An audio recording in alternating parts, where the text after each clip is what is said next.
Okay, I will try to keep my enthusiasm to a minimum, but Final Four! Welcome back into the Parker and the Man page, HereNews.com. Mark Wilson with your webcam. How can you not be excited? Here we are, March 29th, 2010, and Michigan State is going back to the Final Four for the sixth time in 12 years. I kept the Spartan hat off at the end of last week out of superstition before the games began in St. Louis. There's the little Spartan logo. But it's back on now since they have secured their spot amongst the four best teams in college basketball, taking on Butler this coming Saturday at 6:07, followed by the Duke-West Virginia game. And MSU did enough of a number on Tennessee and Bruce Pearl to get things done. J.P. Prince was very good defensively. He tried to do everything he could, the cousin of Tayshaun Prince of the Pistons, to make sure that Tennessee, old Rocky Top, got to their first ever Final Four, but it was not to be. They were in their Sweet 16 for the first time or the Elite Eight for the first time in history of the school of Tennessee. Bruce Pearl, good job. Once blackballed by college basketball because of the dealings he had as an assistant at Iowa when he turned in Deion Thomas from Illinois.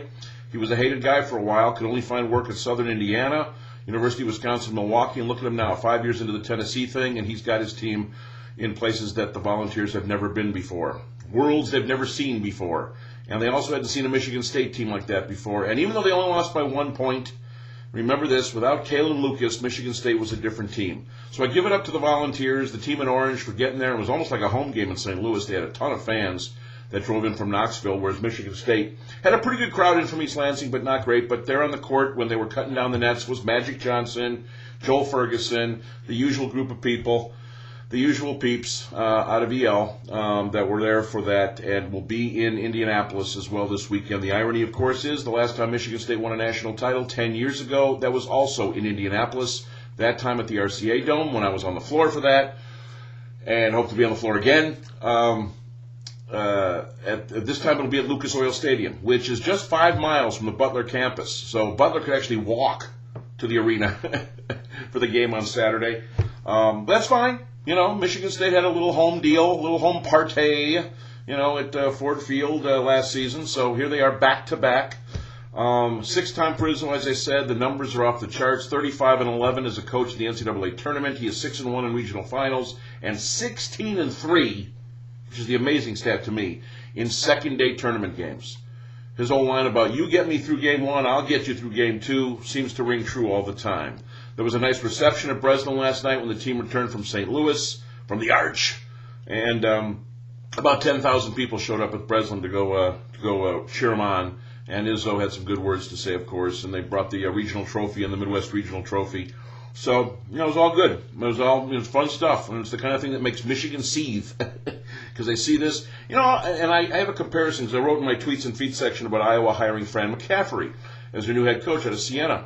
And just to show you how precious these things are and how you shouldn't really take them for granted, the last time Iowa got to a Final Four, 1980, when Lute Olson was the head coach.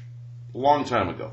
So obviously, when you can do this 6 times in 12 years, that's 1 every 2 years. Nobody else has done this in the last 12 like Tom Izzo has. Not Krzyzewski, not Roy Williams. So no UConn, no North Carolina, no Duke, no you name it, no UCLA. They haven't been able to do this. By the way, Krzyzewski getting in with West Virginia with Duke, and John Shire went to my high school and junior high, who I also write about today. That's 11 now for Krzyzewski, for Coach K, and that puts him tied with Dean Smith and 1 behind the legend that is John Wooden, who is now 99 years old, and if he can make it, which I know he can, because he'll live a long time yet, he'd be 100 years old on October the 10th, and the great John Wooden. It'd be great to see him in Indianapolis this weekend. He used to go to all these Final Fours.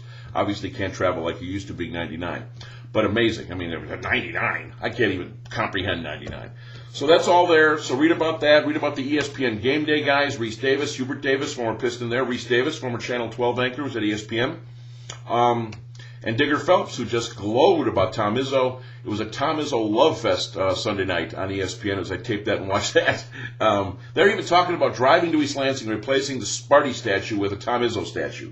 That's how crazy they got on that. And I know Rob Parker says, win that second championship and I will believe you're an elite program. And I give him credit for that. I don't diss him for that.